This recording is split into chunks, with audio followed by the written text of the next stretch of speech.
जसं लहान मुलांकडे कल्पनाशक्ती असते तसे ह्या मोठ्या मुलांकडे सुद्धा ह्या गोष्टी असतात.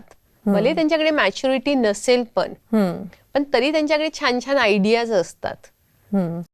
आणि बऱ्याच वेळा त्यांनी जे सांगितलंय ते ऐकायलाच पाहिजे असं काही नाही. कदाचित तेवढी मॅच्युरिटी नसल्यामुळे ते बरोबर निर्णय घेऊ शकत नसतील, पण तो जो एक पार्ट आहे की त्यांना इन्व्हॉल्व करून घ्यायचं ते झालं पाहिजे. त्यातनं असं होतं की मला महत्व मिळतंय ह्या घरामध्ये, माझा पण काहीतरी इथे एक छोटासा सहभाग आहे. बरोबर. आपल्या ब्रह्माकुमारी विद्यालयात अतिशय छान सांगितलं जातं की ज्यावेळेस तुम्हाला काही विचारलं जातं तर तुम्ही मालिक बनून सांगा, मालक आहात. अच्छा. इतक्या अथॉरिटीने तुम्ही तुमचे विचार मांडा. ओके. पण ज्यावेळेस शेवट जो रिझल्ट येतो किंवा त्याचं सगळं काही सार निघतो त्यावेळेस तुम्ही बालक म्हणून ऐका.